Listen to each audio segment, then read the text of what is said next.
My people, what up, though? We are live with another episode of All Black Men Need Therapy. My name is Chief. And I'm Bell. My name is Prentice Eugene Powell. Prentice Eugene Powell. Say it backwards, P. Ekik Nerp Inagu Lewap. Yeah, bet y'all don't know y'all name backwards. Yeah, they don't. One more time for them. Ekik Nerp Inagu Lewap. You got to know your name backwards. For why? I mean, it's like a 7th grade thing. Nevertheless, we are live on the Manchester Country Club facility. The campus, there's some golfing going on behind us. If y'all see some golf balls, don't be alarmed or whatever. But we're on the waterfront. Yeah, on the waterfront. It's what's them over there? Geese? Yup, geeses. Geeses? Yup. He from Oakland. He was taught by substitute teachers his whole life. They got geeses. So that's when we start. Fucked up. So we start. But yeah, so we normally start every episode with a check-in. We are in front of a live audience this time, y'all. So if y'all hear some feedback in the background, we got people in the room and whatnot. You know what I'm saying? 637 people. Y'all give it up for 637 people. You hear that? Hey, Mook, can you put some filter on that? You know what I'm saying? Make it sound hella big. You dig? Yeah, so P, you the one flew all the way across the country. Y'all know Prentice flew in from Oakland last night to come, join the party. No, So P, actually, I got on the plane. Morning I caught a red eye Thursday. Thursday night. Yeah, so I caught a red eye Thursday and got in at like 8 in the morning in Boston yesterday. Okay, well, check in. How you be? How you living? How you feeling? So I had a little bit of headache like 2 hours ago, and I always carry aspirin in the backpack, but all I had left was Tylenol PM. Don't tell me you took it. So Bro, I got Excedrin. Listen, I had to take the medicine. I had a headache, so I was trying to get it to go away. I have it on my person. So I'm drowsy, but it'll go away. You asked how I was doing. So I'm a little drowsy right now, but other than that, I'm cool, man. Kids started school, so everybody's back in the school. That's right. Tahir just went to Japan this morning. He left for Japan with his mom, so he's about to be out there for like a week. Everybody's good. I finished my, so for y'all who don't know, I took the training and I am now a certified Pilates instructor. Pilates P. Yeah, Pilates so P. I'm getting into Pilates game and I got to take my my final test out September 1st. So again, just practicing for that.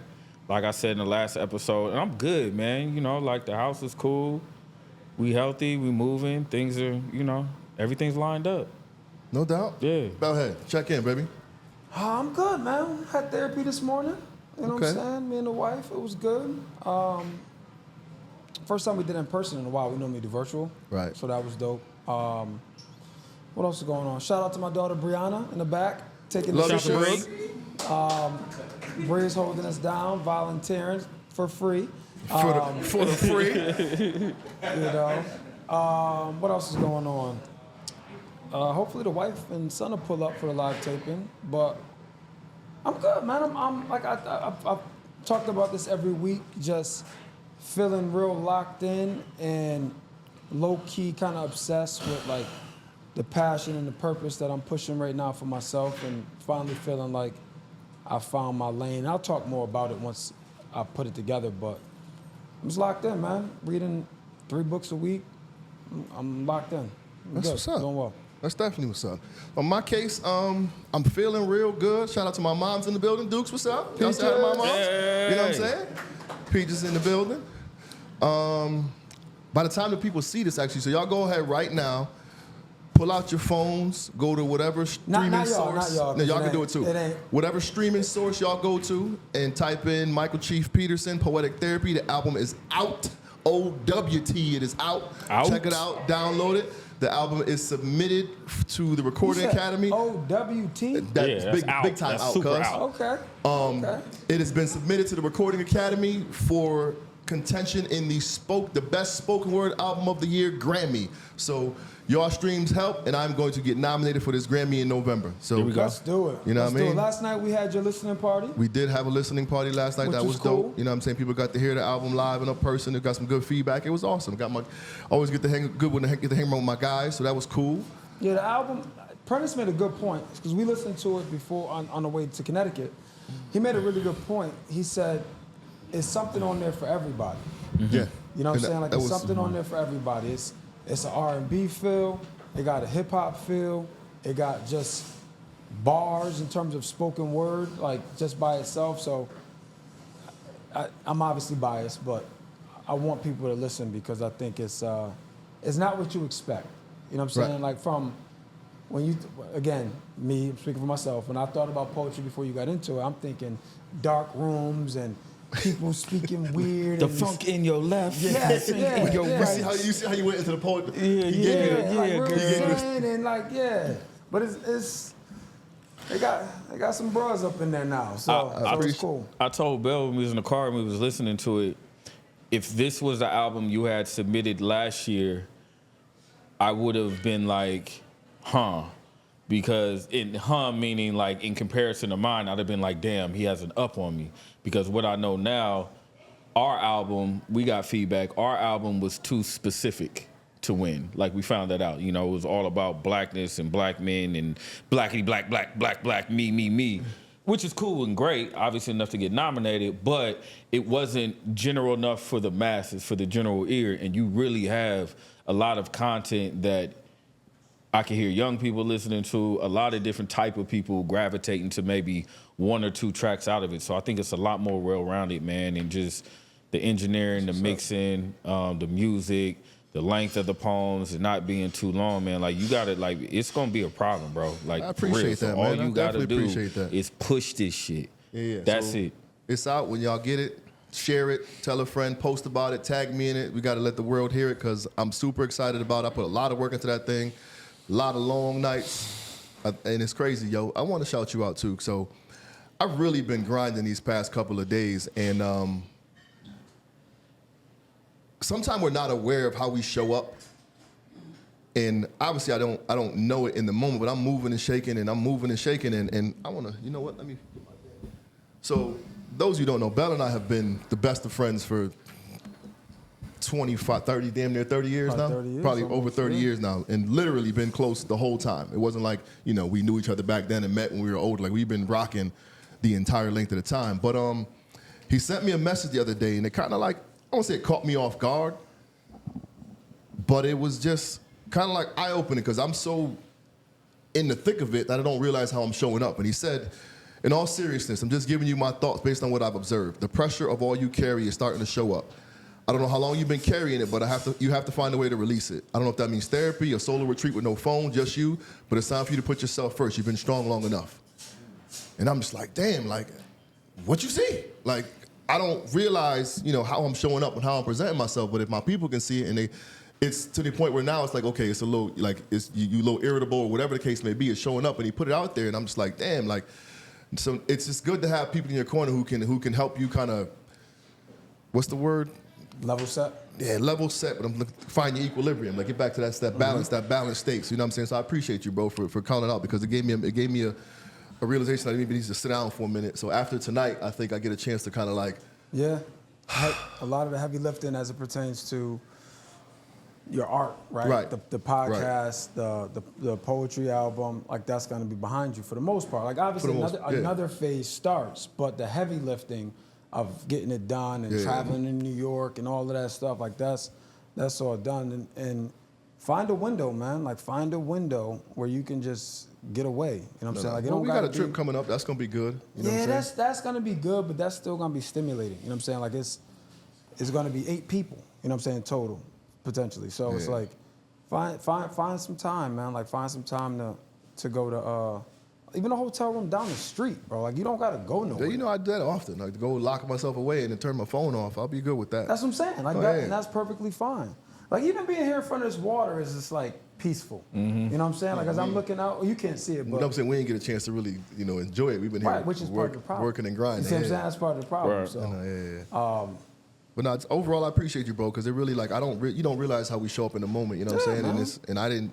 I've been so busy, just locked in on doing certain things, and you know, we get lost in it sometimes. You know what I'm saying? Man, I'm always speak my truth as I know you will as well. Like if you see something in me, you see positive or negatively. Like it is what it is. Like, and it's not like you doing all of this and no good has come from it. Like obviously good has come from it, but it takes a toll. It does. You know what I'm saying? It takes a toll. Like we always say, man, the body keeps the score, bro. Mm-hmm. Like the body keeps the score. So you may be thinking that this is business as usual. But what we seeing is completely different. Right. You know what I'm saying? And then if we do it long enough, it's like it becomes like our baseline. You know what I'm saying? Like we normalize just working and keep going and going and going and going, and then we find enough reasons to be like, I can't stop. You know what I mean? Like there's always something we can tell ourselves why we can't stop working, and not enough reasons. We don't give ourselves enough reason to say like why we can. Right. You know what I'm saying? Or like why we should. And I think you're at that point where it's like, nigga, you need to give yourself a reason why you should. I don't remember where it came from, who said it, but that quote is that if you don't make time for your wellness, you'll be forced to take time for your illness.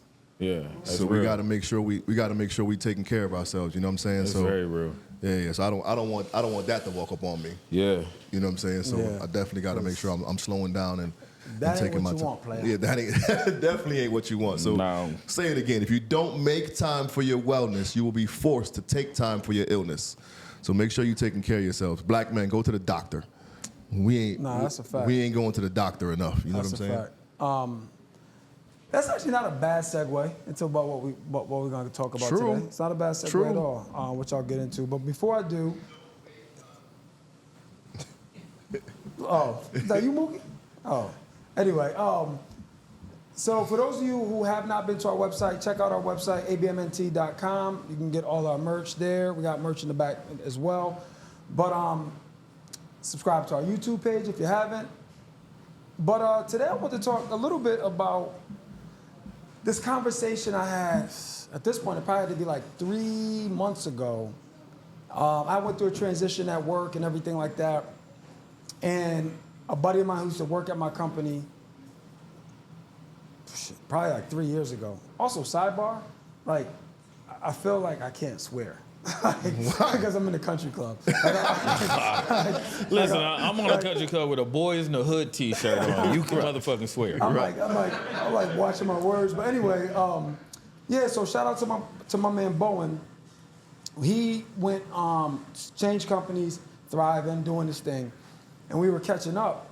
And I was telling him about my transition, and through the story, there were some things that could be perceived as like, I got the short end of the stick, right? Or, you know, I got, like the path was just very hard, right? So I'm telling him, and like, after I finished telling him, I immediately, after I finished the sentence, I said, you know, but I'm gonna be good. I'm not, like, I'm gonna just do this, and I get back. You know? And he's like, why do you gotta be so fucking tough?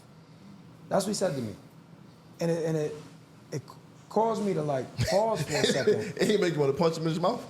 So this is That's what I'm saying. When somebody say that, it feel like you're challenging your toughness. Like No. See, I took it the complete opposite way. Because he referenced, shout out to Janine, he referenced he used to share office with a super high performer in our company, a black woman out of Philly named Janine. And he's like, you and Janine, you guys are just so tough. Why are you so tough? So I had to pause for a second. So, right, I can see how you say, like, you instantly react to it. With punch him in the mouth. He said it with so much sincere concern is how it came off. And I'm like, what do you mean? He's like, you are so tough and you don't complain and you just put your head down no matter what the circumstances are and you just work through it. You find a way. He's like, so naturally people are going to give you more because they know you can handle it. He's like, but there's somebody that doesn't have those same barriers as you because they're speaking up saying, no, that's not fair. No, I'm not doing that. That's not equitable. You know what I'm saying? So he said, so you guys may have the same level of success, but their path was much smoother. Right. Because they're not basically going for the bullshit. You know what I'm saying? They're like, no, like this is not how this is gonna work. I'm not allowing you to do this to me. So I should mention, he's a white dude. Really good brother. He's a white dude. And born and raised in Philly. And again, it just, that's outside perspective, right? Just like the text you referenced that I sent you, I could see something in you that you couldn't see for yourself. And I couldn't see myself doing that. I took it as, nah, this is the job. I'm going to get it done. I'm not going to be denied. Right. You see what I'm saying? So it's like, throw whatever you want at me. I'm going to make it happen. But I didn't realize like what that's doing. And then I started, like, it was like a movie. Then I started playing back the film of all my career moves, all my career changes. And I'm like, yo, I really took the path of most resistance. Right. And it was like, as soon as I hit a plateau or something, I'm doing well. It's like, all right, well, I need you to do this. It's like, yeah, but I just built this. Yeah, I know, but I need you to do this. Now it worked out, right? Like it worked out, but it's just like, is there an easier way? So that's why I'm thinking about how we subconsciously just do and not necessarily think about how we're showing up in the moment of the challenge. True. I think in your particular case, though, in many, correct me if I'm wrong, but in many of those things that you were tasked to do, there's compensation that comes with that, though, right? No, not necessarily. Some of those things you have to do to prove yourself. You see what I'm saying? No, yeah, I get it. It's like, oh, you want to do that? You want to be in that role? Take this stretch assignment. Mm-hmm. Yeah, but Chad didn't have to take that stretch assignment. Right. You know what I'm saying? Mm-hmm.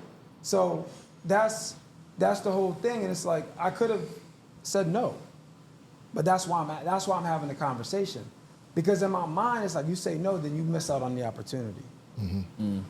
So it's like when you advocate for yourself, in my mind I look at it as like, you know, I'm gonna miss out. Now I'm in a different place now, so I don't know that I would do some of those things. But anyway, enough about me. My question to you guys is, I think you started to answer it, Chief. What did you hear when Bowen said to me, "Why are you so fucking tough?" First of all, anytime a white man gonna look at me and tell me why am I so fucking tough, I'm instantly triggered.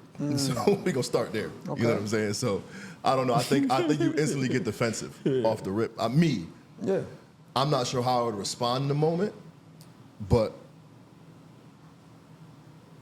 I think like you, I'd probably sit back and think about it, but I'd instantly like side eye him real quick, and then he'd have to like, I think the look I'd give him make him be like, try to explain himself, like, nah, you know, that's not what I meant. Or change the subject. Right. Yeah. Or change the subject, but I don't know. I think I would have took instant offense, like, you know, just as men, as black men, I think culturally, like, we're conditioned to, at minimum, present as tough.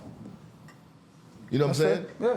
At minimum, present as tough. So it's like whenever, and think about it, half of the time, a lot of these senseless killings are what is going down because dudes are protecting their pride wrapped around their toughness. Yeah. So yeah, it's resilience, right? Like that's what we show, like presenting tough, like being tough, resilient. So I put the definition on here because sometimes we use words, and I want to make sure I read it out loud. It says, the capacity to withstand or to recover quickly from difficulties. Toughness, in the example, is the remarkable resilience of so many institutions. And another definition is the ability of a substance or object to spring back into shape elastically. Nylon is excellent in wearable and resilience. Okay. And that makes sense. What about you, P? What'd you hear? For me, like hearing that story, I'm just listening, because if I put myself in your position, people don't ask me that question. I don't think I'm viewed as tough. I don't think that, and I've always felt like I haven't been like tough enough in a sense. You know what I'm saying? Like I've always struggled with feeling like, because I'm so in tune, so emotional in with my emotions, that I'm not tough enough. So I've never heard anybody even ask me like, why are you so tough? You know what I mean? I don't think that's a description that people would use for me. But when I look at the definition, I feel like number 2, the second part of the definition, the ability of substance or the object to spring back into shape, I can relate in that space. You know what I mean? Like I can relate to feeling broken or feeling damaged or feeling hurt and having to put myself back together. You know what I'm saying? So I don't even know how I would respond if somebody even did ask me, why are you so tough? Because I've dealt with being told that I was weak. You know what I'm saying? Like for feeling or reacting or having emotions. So tough that's not a dominant trait for me or a word that I even associate with myself. But, go ahead. No, go ahead. But being a black man, obviously, there's a level of toughness that I know I do have, right? Like, inherently, yeah, like inherently, there's a level of toughness that you're gonna have even surviving in this country. So you don't think people would reference, because what I'm hearing, and you tell me if I'm wrong, what I'm hearing, you're talking about emotional, EQ basically. You're talking about like emotionally, you haven't been told you're tough because you're so emotional, like you're so emotionally available and you express your emotions. Yeah, I just haven't heard that word. You know what I mean? So what I'm talking about, and we may be talking about the same thing, what I'm talking about is like mental toughness.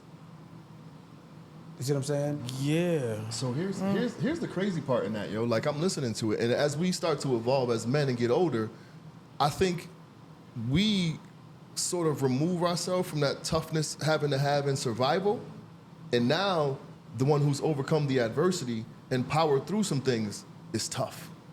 Like now, Say that again. So I get what you're saying. We're growing up. The toughness comes in physicality, in aggression. Yep. As we get older, the toughness evolves in overcoming adversity, in overpowering things, and being mental, in having that EQ and IQ to push through those situations. Now that makes you tough. Kind of like You dig what I'm reflecting saying? on like the shit you've been through. You know what I mean? Like in a way. Like I guess I could look at it that way. Like if I look at the things that I've been through in life that I've overcome, yeah, I'm tough. But from a space of like what I project, I don't think of toughness. You know what I mean? And I think when we get older, like we ain't nobody trying to be tough. You know what I'm saying? Like we done been through enough already. Like I don't want to be tough. I want to live good and peaceful and all that. I also think it's how we define it though. Because right now, right? Case in point, I said, how did you receive that? Which is why I asked the question. You immediately went to the emotional component. You know what I'm saying? Which is, that's how you heard it. Right. So there's no wrong way to hear it. You know what I'm saying? Like, but you went there. I know the context because I was obviously in the conversation. But nobody's ever said to me, on the flip side, wow, you're so emotionally available. You know what I'm saying? Yeah. Like, which, that's not good either. Because that's a product of toughness. Like, I'm not emotionally available because I've been tough. I've been closed off. I've been fighting. I've been whatever to not allow myself to show up vulnerable. And that's crazy, because if I think about it right now, if somebody asks me straight out, are you tough? I'd be like, yes, I am. And when they ask me, like, why do I say that? My response would be all about the adversity I've gone through. It wouldn't have anything to do with a fight I've had in the past and all that good stuff. You know what I'm saying? So it's like, again, what's tripping me out now is the definition of toughness for me has evolved so much, because, I mean, think about it. Us playing football our whole lives, like that's just another piece of toughness you have to carry. Right. You know what I'm saying? Like, so Machismo. right, you got that character, but that comes with you. You know what I'm saying? Yeah. I'm a football player, so if I'm good, bad, or indifferent, I'm tough. So You know what I'm saying? I know exactly what you're saying. With that said, let's take out, actually, I won't take out anything. Is there a time in your life where you can, and maybe you can not reflect, you can't reflect at this moment, but has there been a time in your life where you look back, hindsight, right? Maybe not in the moment, where you're like, I did it, but it shouldn't have been that tough. Or there's maybe something I could have done to lighten the load on myself. And I ask that because I think about you, Prentice, because we talked about this recently. I feel like sometimes you punish yourself.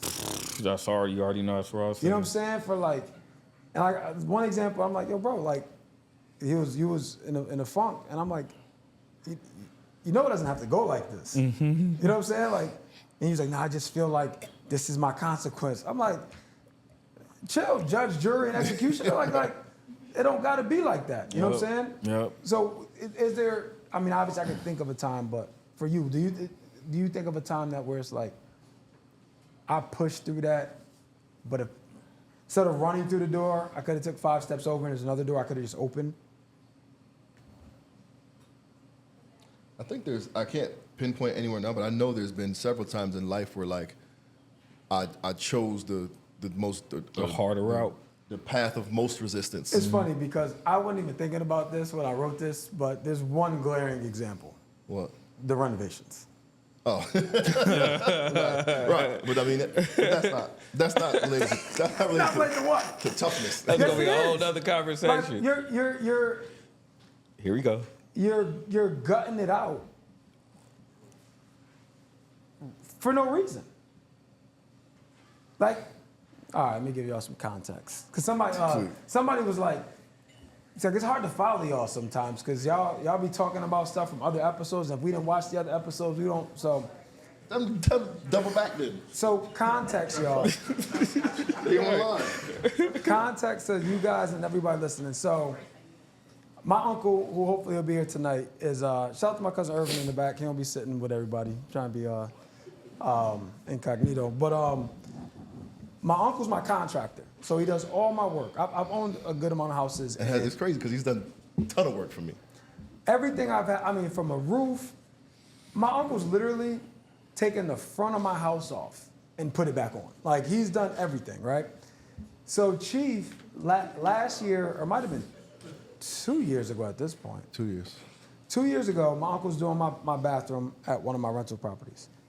And Chief calls him, he's like, Unc, I need you to do my bathroom. He's like, well, I'm just at Chris' house now. I could be there in 2 weeks. I call him, he's like, yeah, Unc said 2 weeks, don't take too long. He's like, it's too long for me to wait, I want to go now. Nothing you should know about Chief is extremely impulsive. I'm telling my business. Like, probably the most impulsive person I've ever met in my life. For better and worse. There's better in there somewhere. Yeah, no, for better and worse. It's not all bad. Fast forward, long story short, that was 2 years ago. Chief's bathroom still isn't My done. house been in shambles for a year and a half. So Chief's it's been bathroom longer than a year still and a half. isn't done. And I've got my bathroom done. I renovated my kitchen. I did my floors. I did a whole bunch of stuff in that time. And I had to call him one day. I'm like, yo, I'm not gonna front. Like, you actually kind of pissing me off. I'm like, because he's now on his third contractor? Second contractor. He getting fired, so I'm on to the third. Going back to Uncle Lem. So yeah, so anyway, I'm like, yo, bro, you know what I do when it comes to real estate investment and stuff like that. Why would I was like, I feel offended. Why wouldn't you ask for my help to help you plan this out? And essentially what he said is his pride. Is basically what he said. And I was honest. yeah, he was very honest. But it's like, that's the path of most resistance. Right. Like, your pride got in the way of that. That would have been done 2 years ago. Well, if it make you feel any better, I'm calling you next week about the second floor. So. Oh, no. My service is no longer available. Scandalous. Like, that ship is sailed. Scandalous. You don't really have that choice, though. Like, No, I'm not even trying to be funny right now. Like, I'm being dead. Like, remember I told you I put myself first. Like, I'm not even trying to be funny. I probably should have told you this before in front of a live audience. Yeah. But I'm not helping you. I don't need your help. Like, you got my uncle's number, call him. You know what I'm saying? am. Like, because, like, shout out to Razul. So the other day, right, we were talking, and he said, I don't think people understand the value of information. I remember you telling me the story. He was like, I paid $10,000 for a course to learn this stuff. He's like, and I'm giving it to people for the people we care about in our company that we have. Shout out to Hig. And he's like, I don't know if you guys even understand how valuable this information is. So that's the realization I had. I'm like, yo, I don't know if Chief understands how valuable this information is. So I'm like, I'm gonna just take it away. Like, because it was very frustrating for me. But that's an example of a path of most resistance that was completely self-inflicted. Can't deny it at all. Prentice, how about you? Anything comes to mind? Yeah, I mean, like you said, I think, like you said, I'm the judge and jury a lot in my thoughts. So a lot of times, I think I just make things. I'm gonna say make because I'm changing how I move and maneuver. I've made things a lot more difficult than they've had to be just in my own mind. I've always been I can always find a reason to justify. It's so fucking weird. It's like I find these reasons to justify the path of most resistance because in my mind, if I can get through it, I'll come out stronger. That's what success looks like. I didn't realize that till you just said that. That's what just came to my mind. This is the path to success. The path to success shouldn't be easy. Yeah, I have something about easy. Something about easy is like, Yeah. And I think part of it is always having, I've always had like a gift. You know what I mean? Like I've always been able to since a kid, like I've been talented in something, and I had like an exceptional gift at something that made just life way easier for me than it did others. And I think sometimes when you're blessed with some type of gift, you can get complacent. So in other areas of your life, you find yourself like putting yourself through more in a different space of life because things may be so easy or just kind of even a way feel like they're handed to you in other aspects of life. And I think that's what I did a lot to myself because I always had something that came easy, and I wasn't necessarily sure if that was doing anything for me because it was easy. Do you think, and it just hit me just now, but do you think that you and I in particular find, I don't want to say joy or comfort in the struggle because we're able to put it into our writing? Because think about it. We essentially get paid to produce our pain. You know what I'm saying? We go through something, maybe purposely or not purposely, but unknowingly taking the path of most resistance, write a crazy ass poem about it, everybody's clapping about it, and now that's kind of fueling our life and lifestyle. But I was going back and forth on whether or not later tonight I was gonna do part of a poem that I'm still working on that's 80% done. And the crazy thing about that, it starts off, I'm trying to get away from scribing my sickness and disguising it as sick scripture. What is the next spit. part? Huh? So that boy spit. Yeah, I'm tired of Bars. scribing my sickness and disguising it as sick scripture, or trying to say ill shit in effort to feed the illness in order to not kill the things that live within. Bars.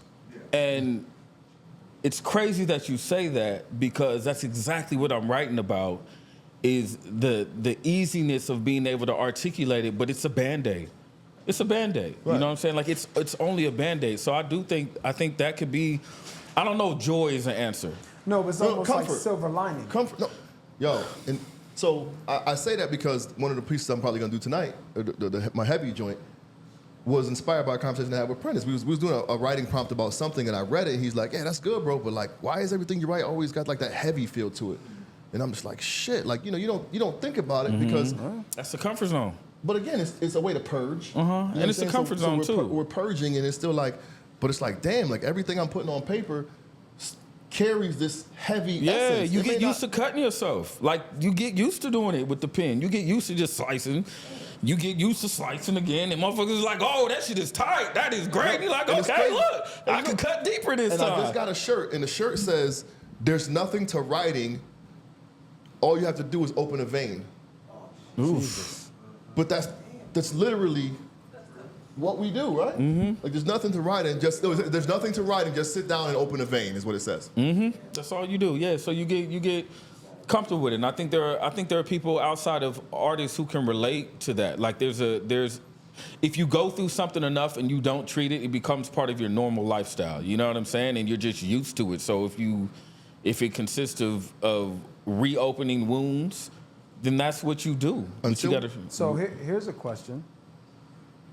With what you guys just said, which we've had a similar conversation as before, is that a level of self-sabotage that no matter what the path is, you're gonna find a way to make it more challenging?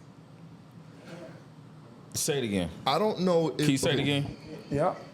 No matter what the path looks like, because of this feeling you get that triggers emotion, which triggers creativity, which essentially can trigger dollars. Right. Do you now make all paths more challenging by default? You want to answer that first or me? Go ahead. 'Cause I'm thinking No. about it. Yeah, I don't. No. Ever since we moved into this fly-ass house, I sit up in there and I'm recalibrating my brain and my energy. I am no longer going to bring the stress and grief and the difficulties that I put myself through into this new chapter of my life because it doesn't match up. The frequencies aren't the same. You know what I'm So saying? Like you're you changing that. Yeah, I'm changing my frequency like all the way across the board. And I realize that what I've done is the imposter syndrome I was talking about a couple weeks ago on the podcast. That's only because I'm taking an old frequency into a new one and they don't line up. You know what I'm saying? So I still got static. It's only when you get the same frequencies and line up that you hear music. You get what I'm saying? That you get tones that are pure. So I finally slowed down enough to be in a new space and a new frequency. And the reason why that old stuff, I'm trying to bring it with me and it feels off is because it's not meant to be there no more. So for me, I'm like, nah, I'm not doing that shit. No. So now I got like 15 happy ass poems that I don't like. You know what I'm saying? I don't like none of them, but I got 15 of them now. You know what I'm saying? And ain't nobody gonna hear them because I don't really like them. But I'm practicing happy shit because I'm in a happy space. You know what I mean? So you gotta. I realize all I'm doing, I'm carrying like a bag of discomfort because it's comfortable. You know what I'm saying? And I'm slowly just, I poked a hole in the bottom of that bitch, and now shit is falling out. I'm kind of shaking it now for it to all come out, and eventually I'm gonna just drop it and let it go. So for me, no, not anymore. It's not a default. I'm done with that. Because I see life can be good. Life can be happy. It can be more than just being hurt all the time. So it's crazy because I'm listening, and I really feel like, one, our dynamic is crazy because I feel like I'm a combination of the both of you put together as far as the toughness and the emotional part. I agree. I'm like right in the middle. I agree. But I don't think I do it on purpose, but I do think I've convinced myself of certain things. Like, I firmly believe I work better under pressure. That's the hard part. So I'm a procrastinator in a sense, and like, when your back is against the wall, you create your most beautiful work. Go. But Pete, so like with the project, like, I waited not till the last minute, but I waited long enough to start to go into overdrive. So when I'm in, I'm locked and I'm going. But think about when I'm not, I ain't doing shit. Right. And that's the hard part. The hard part is when you got 3 months learning how to just take your time and do a piece each day. Right. And you can end up being done with a month to go, but it's something about them final 2 weeks. Right. Yeah, I know what y'all just what y'all just described. Right? What?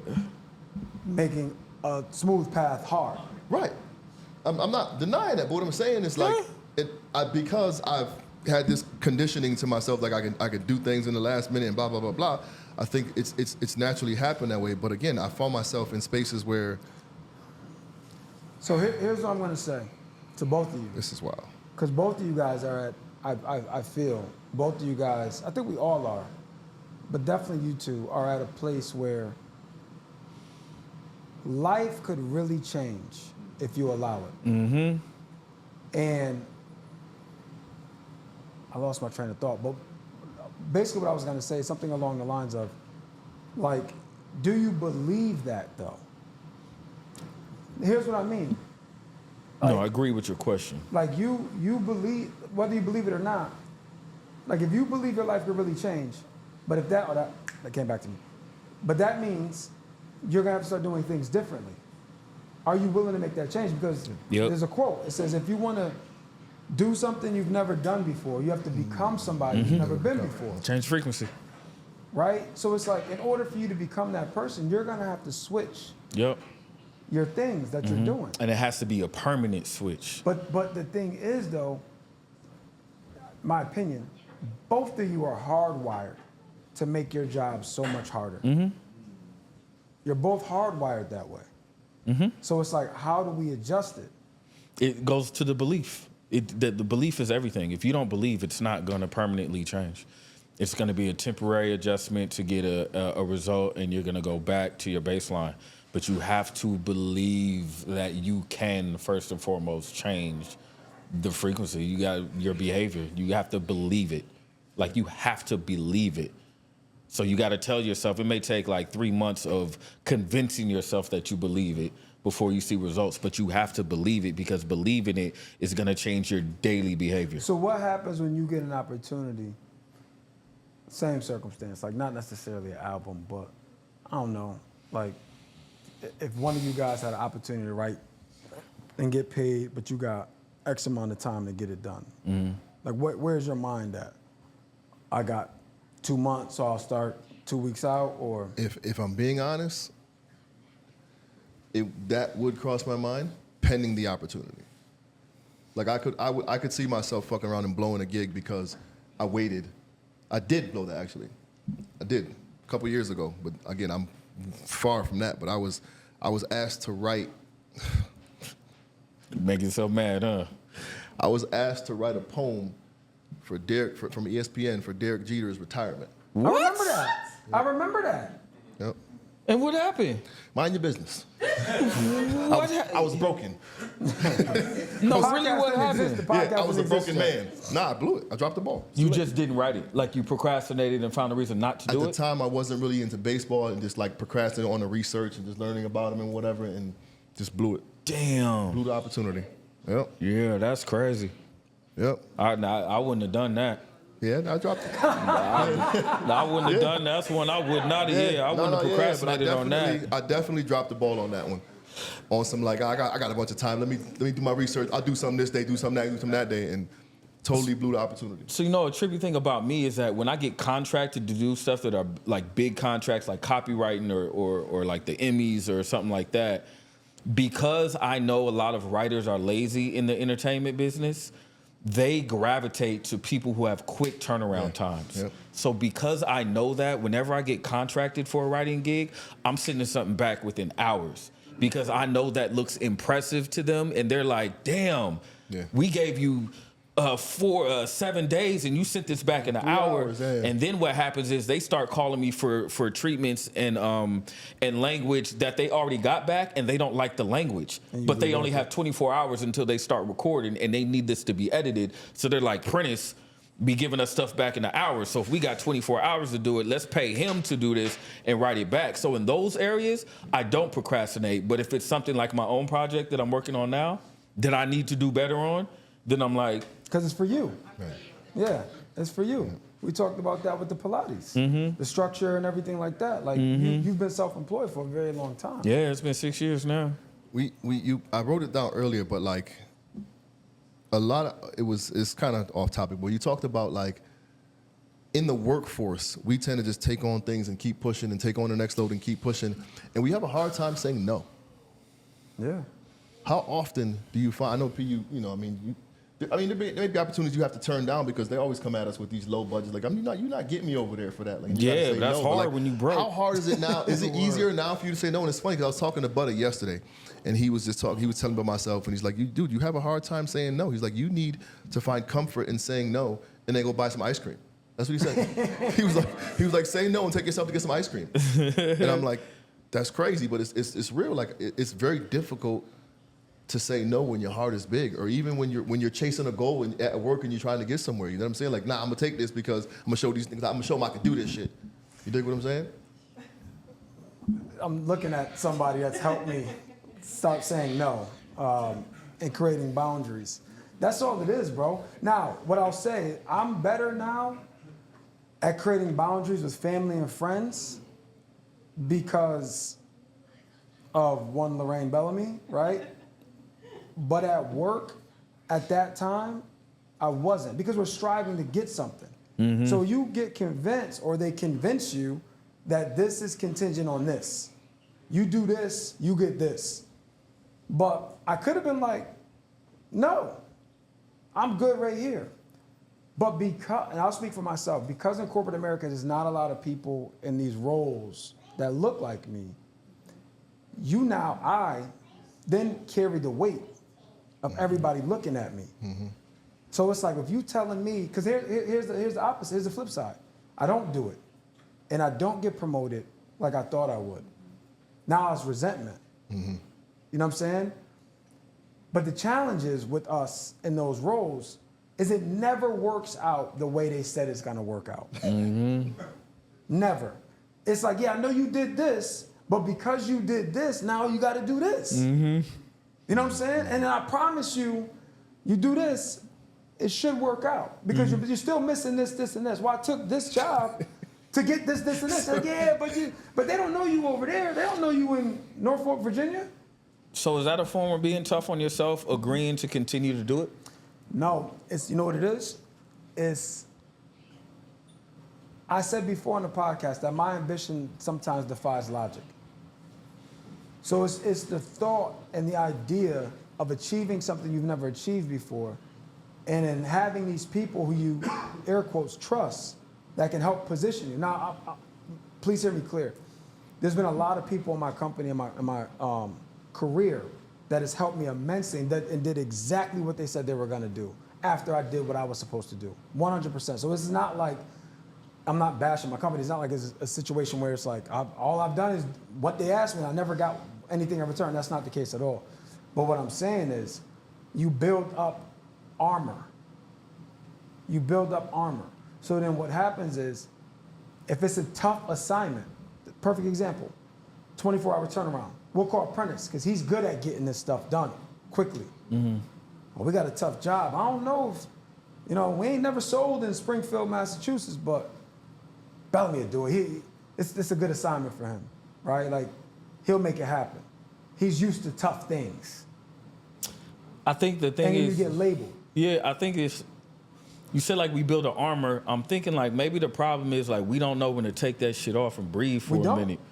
You know what I mean? Like we just, once we get it, it just stays on us. That's how we open the conversation.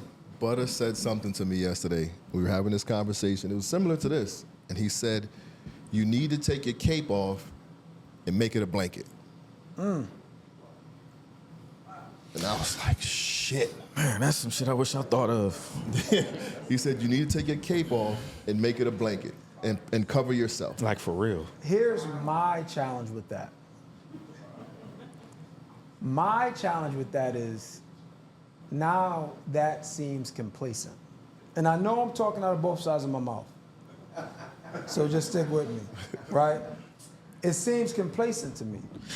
Because here's why. And I'm speaking for myself. I know why I take the path of least resistance, because I need to be stimulated. So my therapist, right? I went and we was talking, and I just be going in there. You know what I'm saying? And she is like, we had like 15 minutes left. She's like, wow. She's like, you've just been running on adrenaline your whole life. And I'm like, again, took that pause. And I'm like, adrenaline? My life, that's life. She's like, no, I know it was your life. But understand the things you experienced, that's auxiliating. Like you're activating, I forgot the word she used. But basically it's like, you're on like dopamine overload. Mm-hmm. Yeah. You know what I'm saying? Because, and she's like, and this is just Tuesday. Right. This isn't an event. Right. This is Tuesday. And she's like, you're just in a constant state of adrenaline. And I didn't understand it until she said it. So my point is, there's a conditioning with me specifically that I'm always on go. Maybe you're not identifying self-care for what it really is. Because like the concept of using the cape as a blanket, I feel like it's the ultimate form of self-care. You know what I'm saying? Like to take off your cape and to wrap yourself in your cape. You know what I'm saying? Like that sounds like, that's hella profound to me. Like I've never heard that. But I think if you look at it as complacency, maybe you haven't identified different forms of self-care other than what you already know. I think so? 100% agree. But the thing is this, in my mind, right? Get comfortable if you want under that blanket. All that shit you know to be true right now can go away. Okay, so just like you said to us, how do we rewire our brains from being like hard on ourselves? How do you rewire your brain? And like for real question, yeah. How do you rewire your brain to not look at it that way and to attempt? This is a No, I'm wondering because I was like, you know what I'm saying? Like especially for him, I think that's a good question. I build in breaks. I got built-in breaks. One, I've created boundaries for myself, right? I've created boundaries with friends. Because to be honest, if I'm being honest, the cape didn't come at work as much as it came at personal life. Mm-hmm. You know what I'm saying? Like, so though that was more strenuous from a cape standpoint than work. You know what I'm saying? Like, or the stuff I do outside of work. Because that stuff's fun to me. Like taking on a challenge at work, as much as it sucks, it's still fun. You know what I mean? When you do something that was tough and you get it done, it's still fun. But where I had to create the blanket, if you will, is where I had to get to where you got to get to right now, which is like stop saying yes to everything in my personal life. Like some of the things, because some of the things we say yes to in our personal life comes with no recognition. It comes potentially with more stress than anything. And we're the person that's relieving the person of stress just to take it on. You see what I'm saying? Like we're saying yes to something to help somebody out. And now unconsciously, now we're in a bind. Yep. So whereas I say yes to something at work, to your point, yes, if I get things done, it will come with compensation. So there's a light at the end of the tunnel for that.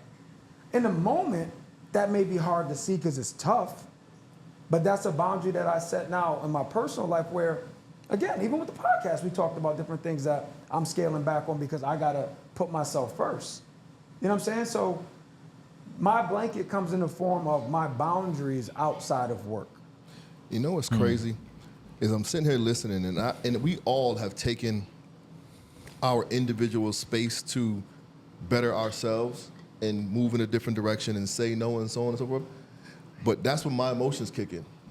Like, I'm super happy to see you locked in and doing what you're supposed to do and cutting people off and doing whatever. Obviously the same for you. But when I feel it personally, that should be bothering me. When you feel what? Like, I see you doing what you need to do for you. Yeah. And in pockets, obviously not the truth, I feel like I lose pieces of my friends. Honest to God truth. That's how I feel sometimes. Like I see you doing your thing, and it's not like I need to separate myself from Chief. I don't feel that way. But when I see it, it's like, damn, like, you know, I ain't talk to my guy. We talk every other day. Yeah. A couple days go by, I ain't tripping, but in my head, I'm like, this nigga don't care about his homie no more. Like that's how attached I am to my people. Like I got my core, and that's where I'm at. So when shit separates, I really be in my feelings. But I Even when respect it you because know what's going on with even them. when I know what's going on. But Like, that's also why you do so much for so many people. Because you know the feeling of detaching, separation anxiety. So you are there for everybody so they don't have to feel that. What was the quote? Damn. What was the quote? I can't think of it. I'll find it. But no, so like I said, I feel you guys moving, and I'm obviously in your corner cheering you on, but I take that shit personal. I don't know why. I can't help it. I can't explain it. I cannot explain it. Yeah.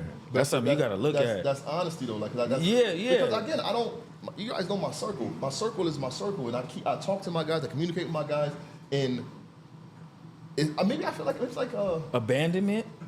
I don't know if it's abandonment because I know my guys ain't going nowhere, but I still like take it personal. What your dad say about it?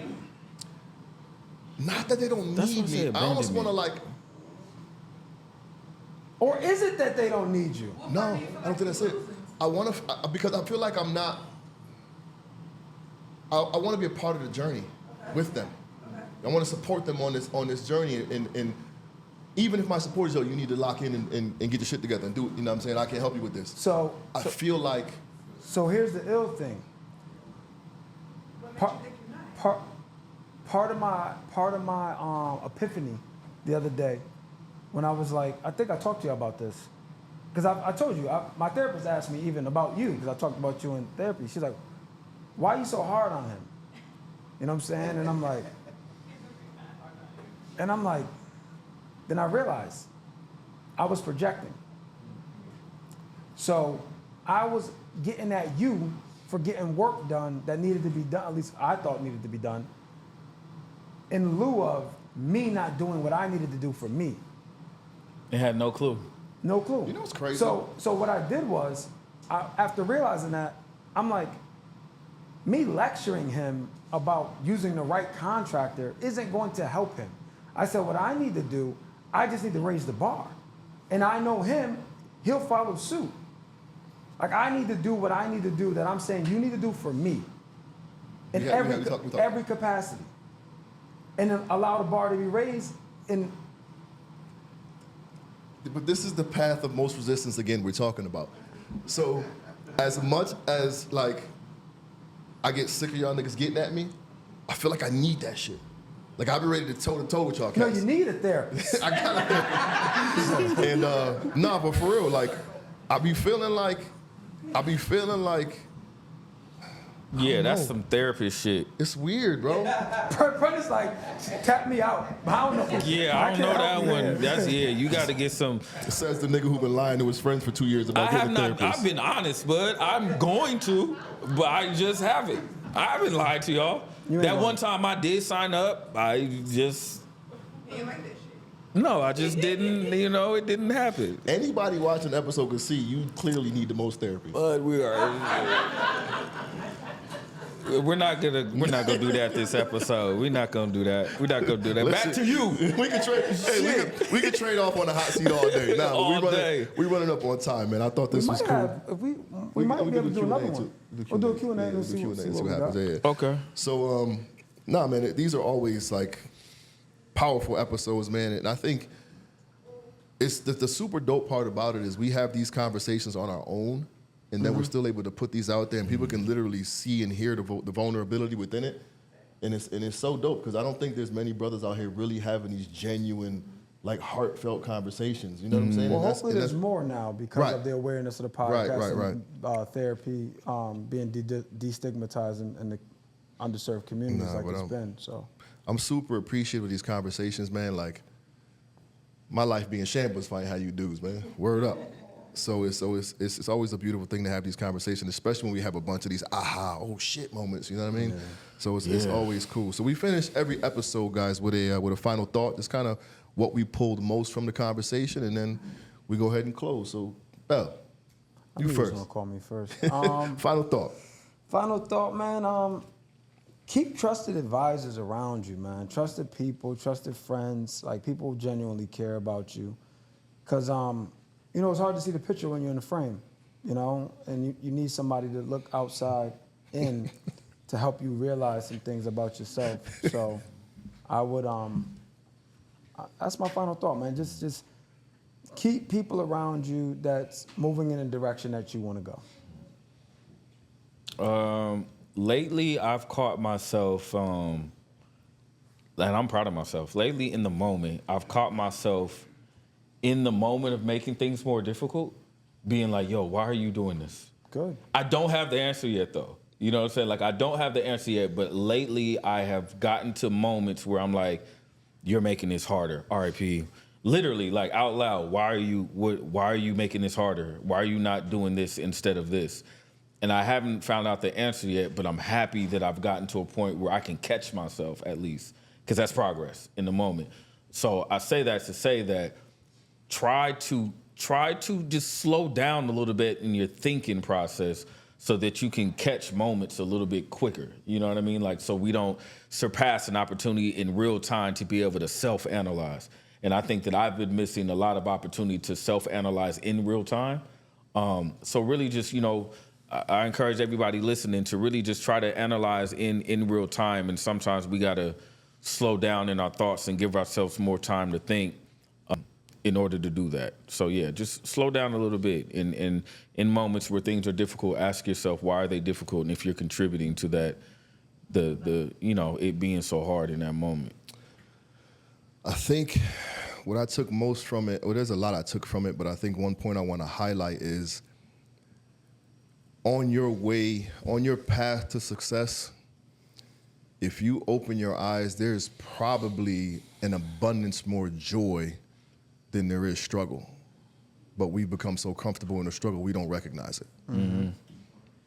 I think there's so much more happy and good things going on in the middle of the struggle, and we just fail to see it. And I don't know where I'm going, but a prime example, I was in school one day having a stressed out day, just everything on my shoulders. And one of the teachers I barely talked to, he's like, Mr. Peterson, like, what's up with you? You know, you look down. I'm like, you know, just a busy day, man, a lot going on. He said, do me a favor. He's like, I want you to walk down the hall right now. I want you to block out all the cursing, all the swearing, all the negative energy, and just look at the number of kids who are smiling and truly enjoying themselves to be here. And when I tell you, I took a lap around the hallway, and it was like, holy shit. Like, it was mind-blowing. How many kids were talking about which scholarship they want to take to Harvard or Yale, like just. Wait, what school was you at? The High. At the High. There's so many good things that happen there, bro. Obviously, the negative stuff gets put in there, but there was so many great conversations, so many kids smiling and happy to be in school. But because the nature of my job is to deal with the negativity, I get overwhelmed sometimes, and it's like, damn, I need to breathe real quick. And to walk around and just see the number of kids happy and smiling and genuinely just enjoying being a kid. Yep. It was so dope, man. And I think that's because he told you to slow down. What's the red car theory? You know what I'm saying? When you're driving down the street, how many red cars you see? Like, I don't know. But they'll say you look for red cars, you see a bunch of them after that. Yeah. And that's kind of what it was, man. When you dedicate your sights on good, you'll find it and great things will happen. You dig? Yeah. So that was another episode of All Black Men Need Therapy. We have a voice line for those of you who want to tap in with us. It's 860-410-6160. 860-410-6160. We can be found on all social media outlets at All Black Men Need Therapy. You can hit us up via email, allblackmenneedtherapy@gmail.com, or if you want to hit us up individually, Chief, Prentice, or Bell at abmnt.com. And that's that. So per usual, do us all a favor. Hug a black man today. Do it. And tomorrow. Do it. We out, y'all. Peace.